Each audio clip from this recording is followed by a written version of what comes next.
What is up, and welcome to the Bruin Bible. Will Decker here. We got a LA Football Network-centric cast today. It's Will Decker with Cary, Krongard, and Jamal Madni. You've probably read some of their articles. They are both fantastic writers for the LA Football Network. And it's reached the midseason point for UCLA football. We're going to be breaking down exactly what's gone right for them, what's gone wrong, and kind of how they're going to fare the rest of the schedule. We had a game this past weekend that, let's say, was not as favorable as we would have liked, guys. We pulled it out 34-16 over the University of Arizona Wildcats.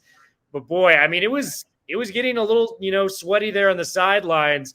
It was 17-16 late in the third quarter. It was a one-possession game in the fourth quarter, a team that has now lost 17 straight. I'm going to start with you, Cary. What did you see from UCLA this weekend? And how kind of disappointed were you in the result of not getting a blowout necessarily?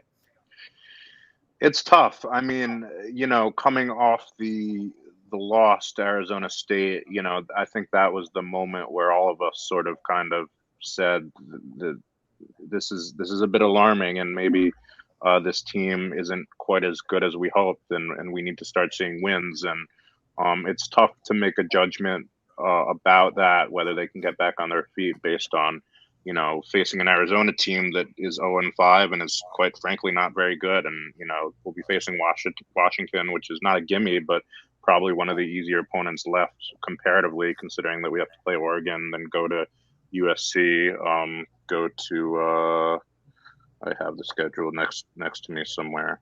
We go to USC, we go to Utah, right? So yeah, this game, I mean, I remember flipping it on before halftime and seeing that DTR interception, and I was just like, that was just a terrible throw. You can't throw that ball. And he's been better protecting the football for most of the season, but that was sort of a repeat of what we've seen from him in the past. So I don't know, man. I'm glad we got the running game going again, but.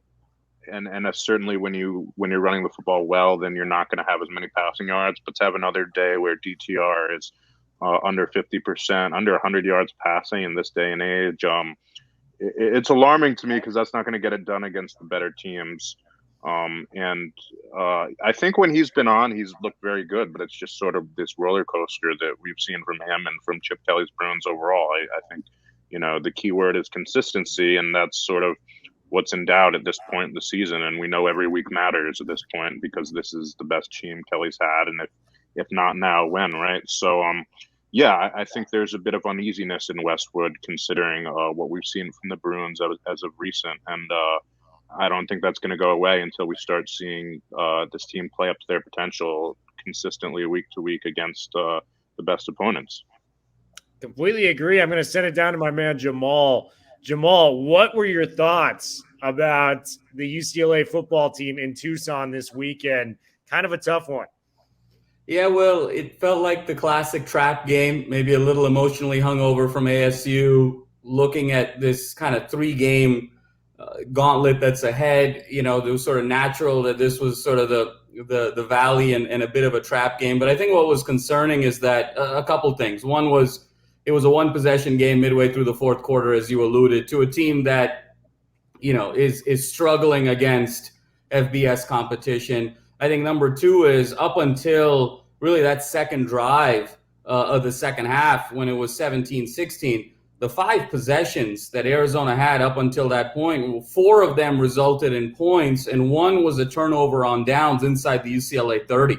So they were able to move the ball really at will for the first 2.5 quarters of the game. And then I think the third piece was DTR having 1 completion in the entire first half. He had as many completions to Arizona as he did to UCLA for 30 minutes of football. And so that sort of begs the question where if he really is banged up in terms of kind of cumulative effect of injuries from Stanford through Arizona State and into this past week, why didn't Chip give him a week off? Let Garbers come in, all Garbers would have to do would be turn around and hand the ball off anyway and let DTR kind of get ready for this second half stretch.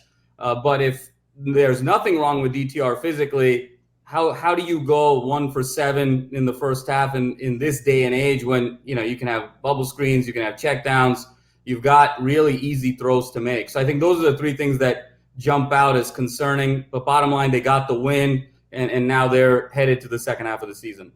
Yeah, and we've seen that from DTR before too, right? He has these games, he has these stretches where he's just off and he's missing open receivers, and he's going to be the guy. I'm not, it's ride or die at this point with him. It's he's a senior, but again, like you said, it's not like this is a pretty wide open offense. I mean, there are issues we can nitpick, but it's generally an offense that is quarterback friendly. It's not like he's playing Iowa right now, right? So to have these games, and I remember Hawaii too, where your 1-2 completions, that's just not going to get the job done. So, like you said, at the end of the day, the win is important, but I think coming off that loss, and then, just in terms of something else you said, the defense, I think is really the biggest question. And that's been a question for years now. While the blame has gone in the feet of Jerry Azzinaro, I'm always a little unsure of how much blame to put on coordinators versus players, but at the end of the day, it's a results oriented game, and that's Kelly's guy, and he's going to have to take responsibility when this defense isn't performing, and especially coming off Arizona State, where the defense was just pitiful, wide open guys, coverage busts. That's another aspect where when the offense isn't good enough to kind of pick up the slack, then this team's not going to win football games. And the thing with UCLA is under Chip Kelly is that they the range of outcomes is so big, right? Like at their best, we saw him take a not very good team his first year and beat USC. We see them have an insane comeback against Washington State a few years ago, and at their worst, they're losing to, I think it was San Jose State a few years ago, right? So it's just kind of a big roller coaster with them, and it's they're really capable of looking really good or looking really bad, just sort of depending on what the mood or the feel of the team is that day, I think. Completely agree. I do want to have a discussion about DTR at some point. 1 of 8 in the first half for 3 yards is brutal. That pick right before halftime too. I mean, that is just bad. Classic DTR. Yeah, that was bad.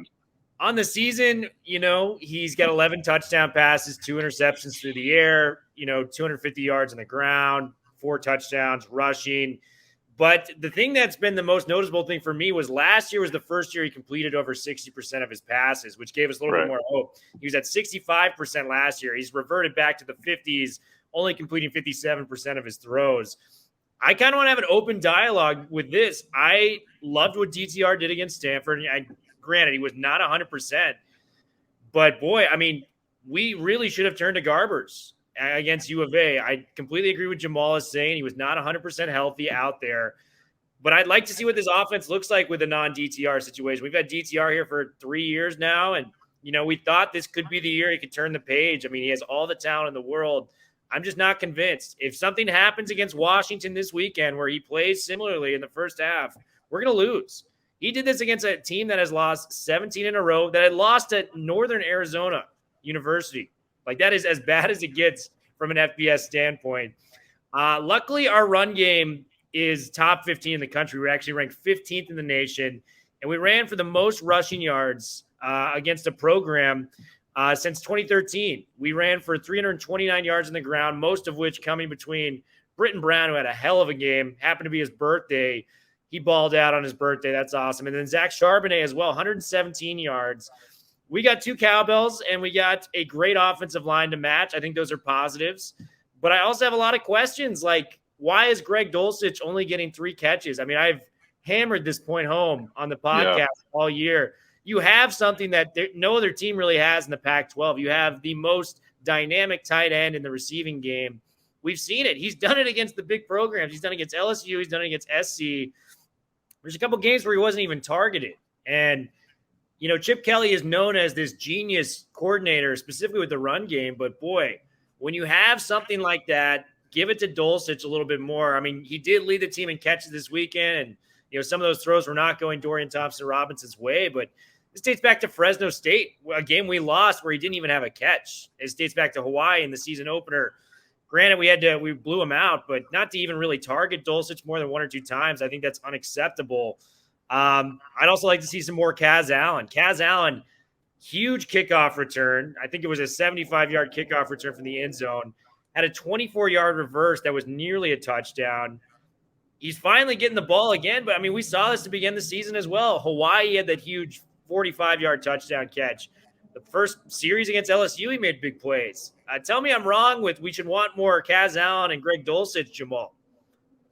Will, you're not wrong at all. And I think it's a little bit puzzling with this version of Chip, right? The Chapter 2 UCLA version of Chip, where he's running an offense that really relies a lot on bunch formations and tightening the line, and which was completely different than what he did at Oregon, which was spread it out. And as a result of that, I think what he's really done is really emphasize the run game, and he's kind of treating the pass game as a camouflage. But to your point, what that does is it really kind of makes you one-dimensional in how you have to go about your business. In the 4 games that UCLA's won, they've led for all but 5 minutes and 29 seconds. This is a team, when you run that type of offense and those types of formations, they're not really built to come from behind. They're not really built to throw the ball when you need to throw the ball. A lot of the stats that you mentioned with DTR, they look really great on paper, but it's all play action. It's all play action. First progression, second progression, balls out. He's not really going through his progressions the way a traditional quarterback would. And so you have to sort of limit the playbook. You talked about Dulcich. Yeah, he's the best receiver in the Pac-12 this side of Drake London. I mean, there's just no doubt about it. You talked about Kaz Allen. How about another guy, Cam Brown? 127 yards receiving on the season. 111 of them were in one game. The guy's got one catch through the other 5 games of the season. These are clearly folks that can make plays, be more explosive, and you can sort of pepper it around more to other people. And so it's either a situation where Chip is still kind of keeping the reins on this offense in a way where he maybe knows DTR's deficiencies, or it's a situation where DTR is just not going through enough of his progressions, or a combination of both, which isn't resulting in pretty offense here. But I couldn't agree with you more. What about you, Cary? What are your thoughts?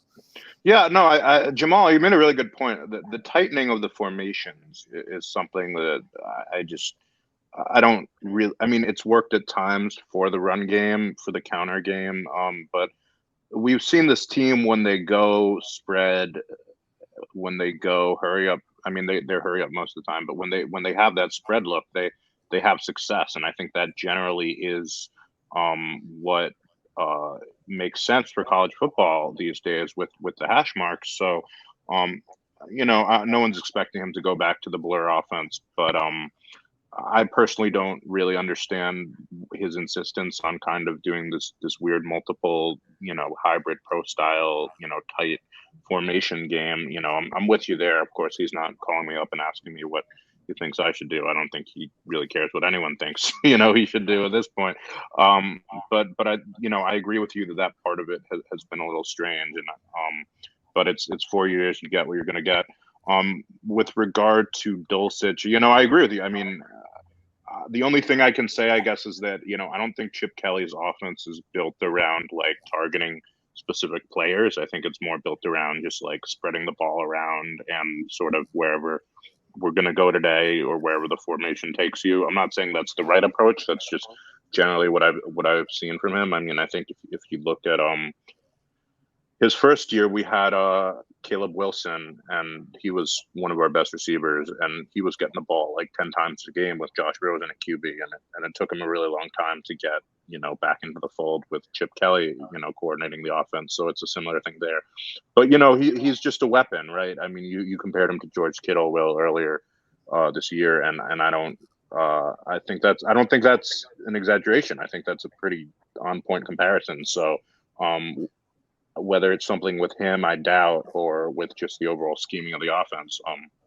But I totally agree with Jamal. I mean, it's been, with the lead, which generally has been how Chip Kelly teams have had to play. I think it's with the lead, quick reads, and pretty usually wide open reads for DTR, where he is, and getting a lot of run after the catch. So, I'd love to see them mix up this offense, involve those playmakers a little more. But I don't know if we're going to see it at this point. And, yeah, I'm glad we have the run game, but that's been against kind of lesser opponents. We did struggle to run the ball against Fresno and against Arizona State. So, I'm hoping we can keep up with the run game there because we can't win if we can't run the ball at the end of the day. So again, yeah, like questions, right? Like things that we're kind of unsure about and that we're not sure are going to get fixed and that we need to see it in games, right? I think that's sort of, again, where everyone is with this program at this point. I completely agree, and I want to pose a question to you guys that could be controversial among the fan base. Are we ready specifically for Ethan Garbers? I would like to see to open up the pass because we're going to have the run game anyways with our offensive line, with our two running backs back there. Are we ready for an Ethan Garbers or Chase Griffin? Because I think, like I said, if he struggles against Washington, I think I'm ready for that switch because we have the passing attack, like you said. Cam Brown's back there. By the way, we got to shout out Kyle Phillips. Kyle Phillips has been sensational this year. 6 touchdowns, really on his way to maybe his first all Pac-12 performance. Kyle Phillips has been a dog out there. We got to give him his due. But I think I might be ready for a change. Do you think that's crazy? Yeah, I've been ready for it for years, right? But is it going to happen? Chip Kelly, I think he's been really ride or die with DTR. He really likes DTR. I don't really know why. If you look at going back to his first year, the plan was to start Wilton Speight, and then Speight got injured in the first game. DTR came back, looked pretty awful, and then Speight led us to a few wins toward the end of the season. Now, I think DTR has shown progress. And I'm with you. I'd like to see. I think this is a QB-friendly offense. I'd like to see what it looks like with a guy like Ethan Garber. It's very high recruit. Now DTR was a pretty high recruit too, but it's been very clear that he's more of an athlete than a QB, and that he's been very good doing that at times, right? His peak is pretty high. It's more just the inconsistency and the ability to do the more kind of passer, nuanced quarterback type things, the accuracy, all that. But I just don't know if we're going to see it because, is this the ride or die season for Chip Kelly? If it ends up being a middling season, right, and he comes back next year, then I think the ceiling of the offense is higher with Ethan Garbers. I think he's a really good prospect, and I'd love to. I'm with you. I'd love to see what he can do, but I don't know that. This feels like Kelly's all in on DTR, so I just don't know if we're going to see it. We'll see because this season has not transpired like I wish it had. If we get a loss or two coming up here, Chip Kelly's may need a quarterback switch just to keep his job in general. Jamal, are we ready for some Ethan Garbers, my man? Well, it's a great question, and I think you have to sort of look at the schedule. And the bottom line is the Pac-12 South is a 3-horse race at this point, right? Colorado, Arizona, SC are out. This is a UCLA, Arizona State, Utah situation here. One of those 3 teams is going to win the South. And so UCLA needs to continue to apply the standings pressure to those teams and continue to get games. I completely agree with you. I think the barometer is Washington.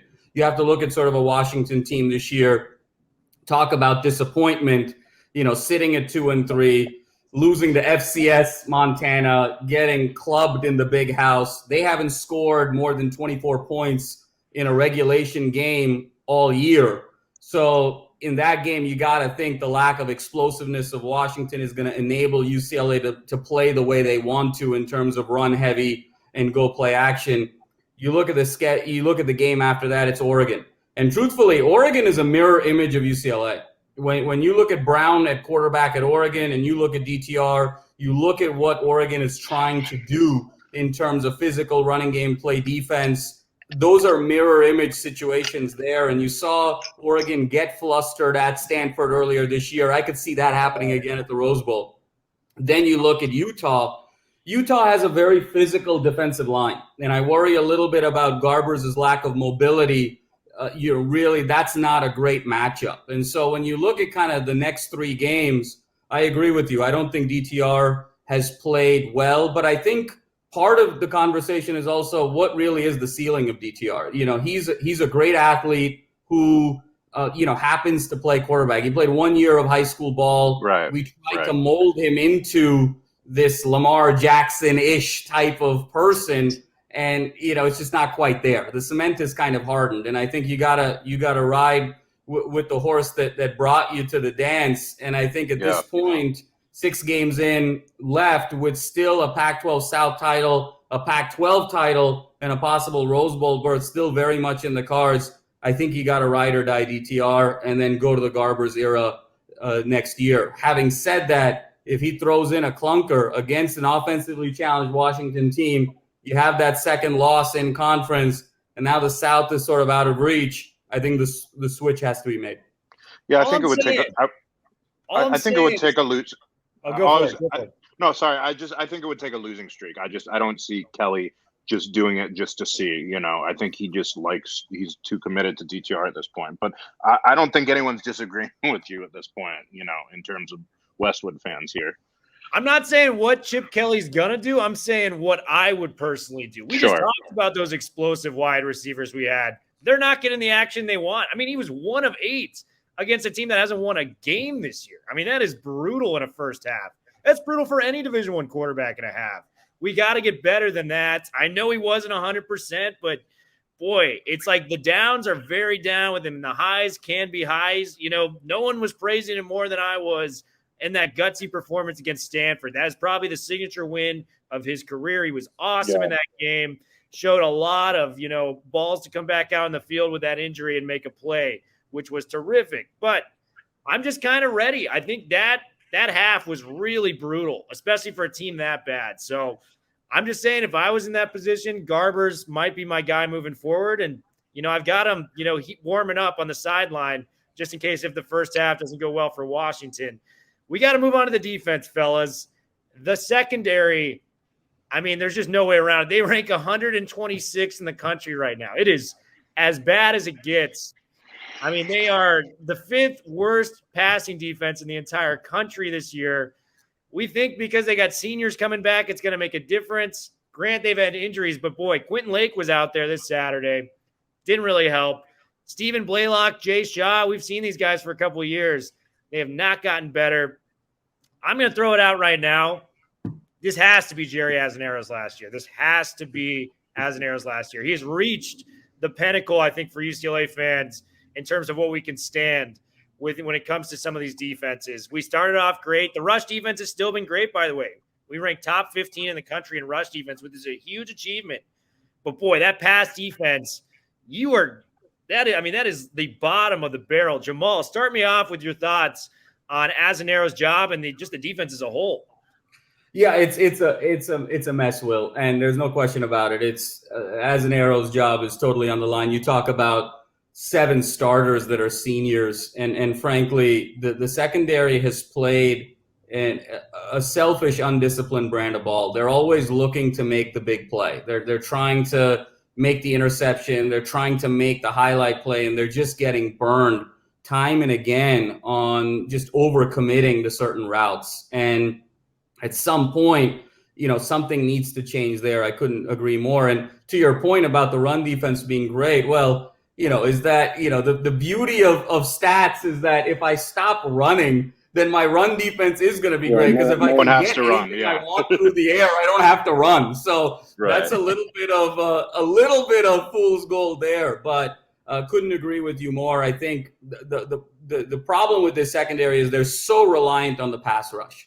Right, they play physical, they play overly aggressive because they're relying on a rush where a quarterback's going to be under fire. He's not going to be able to get his feet set. He's not going to be able to process information. He's not going to be able to make his progressions, and these are going to be hurried and rushed throws. So you're beating receivers to the spot. When you can't get the pass rush and you can just sit back and sort of pick apart a defense, that's where really the nightmare starts happening. And so as much as this is about the secondary, this is also about the defense as a whole, which is exactly why Azzanero's got to go, even if this doesn't keep up and we sort of limp to the end, because this is sort of a cumulative effect here. The pass rush has to be stronger. This is a shell of the team that played LSU, that was menacing, that was nasty, that got after Max Johnson.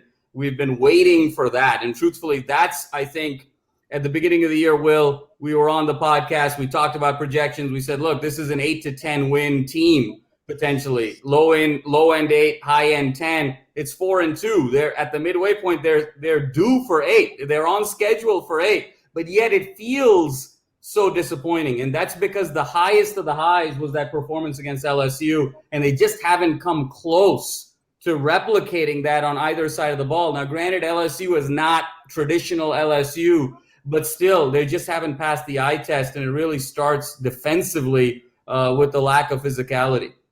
There have been some improvements on that side of the ball, too. I think Bo Calvert is a guy that we could say has tangibly improved. But, boy, if you're not getting to the quarterback and the quarterback gets the ball out, I mean, McLeod, the quarterback for U of A, nothing against McLeod. I'm just coming off of, knowledge. He might be the worst starting Pac-12 quarterback. I don't think a lot of people would have a lot to say with that. He was 21 of 30 through the air. I mean, he's completing over 60% of his passes against this secondary. It seems almost as if the quarterback gets enough time and he fires downfield, odds are it's going to be completion. Jay Shaw, Stephen Blaylock, we were just hoping just because they were upperclassmen that something would happen. This falls on Azanaro. Azanaro's got to take the fall for this one. Do you agree with that, Cary? I mean, yeah, I think it's alarming in many ways, and it's not the first time we've seen it. I mean, I haven't looked at the rankings yet, thankfully, because it sounds like they're pretty bad. But what'd you say? They're close to 5th, 10th from the bottom. They're 126 in the country. Right, and I remember the 2018, or rather 2019, they were, I think, 128th in the country, right? And there are only 130 teams in the FBS, so. Yeah, it's not good, and I think Jamal hit the nail on the head. You saw what you saw in those first two games was a defense that was being aggressive, that was getting to the quarterback, and that kind of shielded a lot of the issues on the back end. But it's similar to what we said about the offense, that they can't play well if they don't have a lead because they can't then run the football and do the play action. Similarly on the defense, right? If they can't get into those pressure packages and force the defense to kind of play from behind, then they can kind of sit back and pick this defense apart. And I think even in LSU, right, that second half, Keishon Butte kind of killed us, but we were up by like 3 scores, so it didn't really matter, right? But when you get into these close games, it's just clearly not a defense you can trust. And I think a lot of things here go back to some of the bigger problems of the Chip Kelly era. Number one, like you said, Will, we're assuming because these guys are seniors that and experience that they'd figure it out, but just because you have experience doesn't mean it's good experience, right? I think Quantrez Knight has looked good at times, but I also think he's had trouble staying healthy, which has been an issue for him in the past Same as well. With Quinn Lake. Same with Quinn Lake. Right. It's the same thing every year. I remember a lot of articles were talking about how during the Arizona State game they lost their 2 safeties, but one of those safeties, I forget his name, not Quentin Lake, but the other one got beat on one of the earlier touchdowns even before he left injured, right? And that Arizona State game was especially alarming for me because they couldn't do anything right. They had a screen go yards after catch for touchdown. They had deep down the sidelines. They had coverage busts in the middle of the field. So you're seeing coverage busts and you're seeing bad tackling. And it's just a mess. And again, going back to Chip Kelly, number one, he's kind of Jerry Azanaro has kind of followed him everywhere, right? And that's sort of this sort of nepotism, right, that we see at times from him. Similar to the conversation we were having about Urban Meyer. But number two, he's never been a great defensive coach, right? He's kind of an offensive guy. So even if Jerry Azanaro does take the fall here, can this defense be anything more than average? You kind of need a great offense to compensate for that, which maybe it could be that with Ethan Garbers, but it's not at the moment. So yeah, it's alarming. I mean, a big reason that Jim Mora was let go was because of the defense. They could not stop anyone. They had Josh Rosen at quarterback and they were losing games 50-40, right? Fast forward to the first year and it looked like it wasn't a good defense, but there was some movement, and it's just been all downhill since then. I struggle to think about, when we play USC, are they just going to, not that this is a good USC team, but I remember when we played them a few years ago. Yeah, they tore us up through the air. So, again, I think you can't like what you see.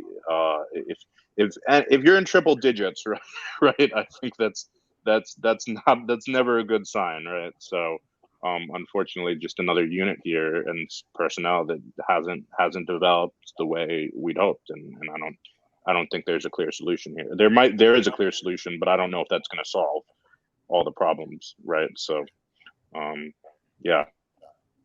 Yeah, no, I feel it. I just want to know what Azanero has on Chip Kelly. Like, does he have some like top secret information? I think they're just buddies. I think that's all it is, right? I mean, yeah. I don't hope know. so, but like at this point, it's like the axe needs to be grinded. This guy needs to get out of there, and they're just not doing anything about it. Jerry, let us know what you have on Chip, man, because you've kept your job far longer than you should have in terms of UCLA fans. So we got to get him out of there. I do want to talk about this upcoming. This is what we've been talking about all year: the 3-game stretch: Washington, Oregon, Utah. I kind of want to get some of your predictions for these games. I think taking 2 of these 3 would be a massive success for UCLA, given what we've seen. Kind of give me your breakdown. What do you think about this, Jamal, with UW, Oregon, Utah, and what are your predictions?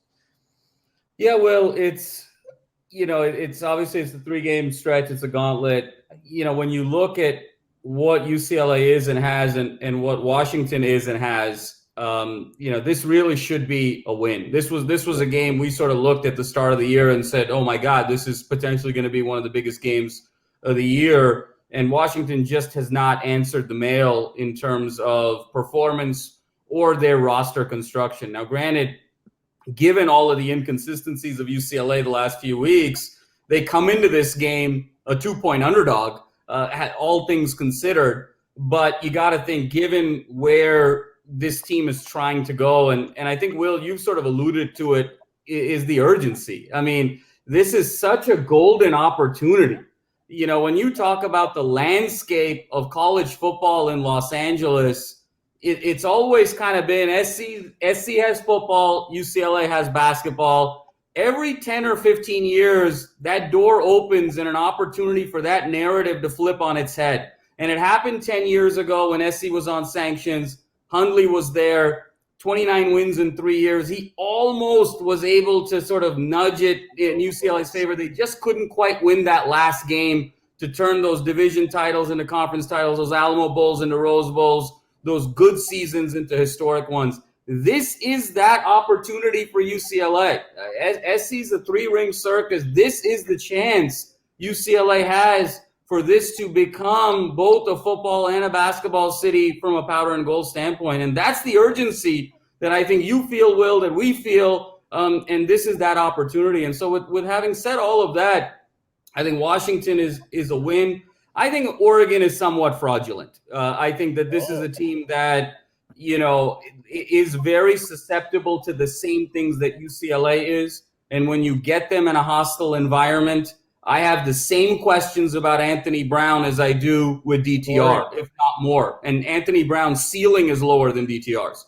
And so I think if UCLA, with that Rose Bowl crowd, with that energy, if they can sort of get after it, I think that's a win as well. I think the tough one's going to be at Utah. That's a tough place to play. Their line is very strong. I think they played inspired ball with all of the tragedies that took place with their team the last 6 months. I thought it was a super class move by Chip Kelly to organize a condolence card to send to Utah, which really makes you proud as a Bruin fan, as what this brand and institution represents. I think that's a tough game. So I think it's going to be 2-1. I think they're going to get the first 2. I think that Utah one is going to be the one that maybe is the L, and they're going to be 6-3 after this stretch. Before I go to Cary, I do want to talk about a couple points there. Kyle Whittingham is one of the most underrated coaches, not only in the Pac-12, but the entire country. I think the team has something to rally around. Thoughts and prayers out to Aaron Lowe and his family. I know he tragically passed away. That's a terrible story. But Utah is a team that just doesn't go away. I mean, we thought that San Diego State loss was going to plague them. They've kind of heated up a little bit themselves, went into the Coliseum. I mean, granted, it is an SC team that is not the same, but beat the living crap out of this SC team. So I think this is a team that's starting to gain momentum. It was the first time they had won since, I believe, 1914 in the Coliseum, which is crazy to say. Cameron Rising has looked to have established himself as the starting quarterback there. That will be a tough game. The Oregon one's going to be fun. And I know Chip Kelly can tone it down as much as he wants to say, saying, hey, this doesn't mean much to me. He's the guy who built that program to kind of be what it is. That's going to be a fun one. And if you're a UCLA fan and you're not tuning into that game, I got to question your fandom a little bit, because that's going to be the most fun game of the year. I think you're right. We do get up for those big games. It's the smaller games we take for granted. Instance, the Fresno State game. They're not a small team. They're very competitive, but the week after LSU dropped the ball on that. Arizona State, we could have done better. I mean, not a small game either, but also not as big as your Oregon, your USC, things like that. I mean, we just saw it this past weekend. University of Arizona, small game, should have been a blowout, was not. I think we get up for Oregon too. If we win that game, I think it's going to be a coin toss. We'll see what happens there. But I'm liking our chances. Cary, give me your thoughts on that 3-game stretch, brother. Yeah, man. I mean, it's hard to make predictions for UCLA because they're just so unpredictable, right? They lose games they're supposed to win. They win games they're supposed to lose. But assuming things go as planned, the Washington game should be a win. The only question I have there is A, it's a tough place to play, and B, whenever a team kind of has their back against the wall, right? You never know when they're going to have that coming out kind of game, but they haven't really shown us anything yet against any meaningful competition, and I think they're running this kind of outdated offense, which I think we should be able to handle, right? Hopefully. Jamal, when you say this could be the year for you, so I can feel you pleading through the screen, hoping that these UCLA players can capture your energy and hear you. I don't know if that's going to happen, but I can feel that on your side. Utah. I mean, I don't think it's as good a team as they were in the past, but you pretty much know what you're going to get with Kyle Whittingham, as you said, Will, and it's going to be a competitive, well-coached team. And we've shown pretty much nothing against them in the past. I think this game is on the road, right? The Utah game in Salt Lake. Yeah, it'll be a tough one. Yeah. So I think that's going to be a tough one. Some bold takes on Oregon by our friend Jamal here. I'm not sure I'd go that far. I think it's a good point that they are sort of a mirror of us in terms of questionable quarterback, good running game. Don't make them throw the ball. But I think they're a much nicer looking mirror than we are, so to speak. It was early in the season, but to go in to Columbus and come out with a win, I don't care who you are. That's not easy to do, right? And I just trust Mario Cristobal and Joe Moorhead, especially. I think more than I trust our coaching staff. So I'm not. I think the home field advantage does help. I think it'll be a good one. It'll be a close one. I think there's a good chance we get up for it, but I can't in good faith predict a win for us in that game. I'm sorry, guys. I understand that. I will make a proclamation, though. If Chip Kelly is able to beat Oregon while they still have a top 10 ranking, I think regardless of what happens the rest of the season, his job is safe. I think he will get back for another year. If he can have two big, marquee victories over LSU and Oregon this year, I think Chip Kelly, even if he may lose the next 5 games, I think his job is safe at least for another year. I will say that. Yeah, let me just add just quickly, Will, and I think the one thing that makes us all just going back a little more hesitant about this UCLA team is we were all on top of the world after the LSU win, right? I mean, that was a program defining win probably. And it still is, but LSU's not looking that good. And Ed Ogeron might not keep his job at this point. So I think that unfortunately, and I hate to be a curmudgeon here, that does draw a bit into question just how impressive that win was when you're looking at an LSU team that just is flailing right now and is not the SEC powerhouse that we are used to seeing from them. Oh, it definitely does. LSU, I mean, Orgeron's probably as much in the hot seat right now as Kelly is. I think that's a real situation. It was more so beating a team of that talent level that had just come off of winning a national championship. LSU is a brand. When you think of, when I was growing up, Miami football had all the guys in the league, Ray Lewis, Right. I mean, that's what LSU is today. Oh, you mean Odell Beckham, Joe Burrow, Jarvis Landry, Patrick Peterson, all those guys went to LSU. That's crazy. They're a brand. They're a fan base. We did it in prime time. It may be a little over-exaggerated, but for UCLA, a team that needed to kind of get some national attention to beat LSU on that stage, I still think that's a big win for them. And I think, they're probably part of the reason that Ed Orgeron is on the hot seat. So I'm going to take that as a positive moving forward. But the last question I'm going to leave you guys with is when all is said and done through 12 games, we're at 6 games right now. How many wins does UCLA have? Give me the total season record. Jamal, I'm starting with you. Where are we going? Well, we're going to be 9-3. Oh, and, it's going to be 9-3. I think when you look at the schedule, I said it's 2-1, and I'll double down even further for you guys because I truly believe this in my heart. I am more confident about UCLA beating Oregon than I am about them beating Washington. Whoa. Oregon is completely fraudulent. Just because they are 9th in the country, they would not be 9th in the country if it wasn't for this nonsense called preseason college football polls. Just because they're the best team in the Pac-12 doesn't mean they're good. The Pac-12 is wide open. And I see Cristobal. I like Cristobal. He's a hell of a recruiter. He is in the bottom half of the Pac-12 as a game manager and as a play calling adjuster.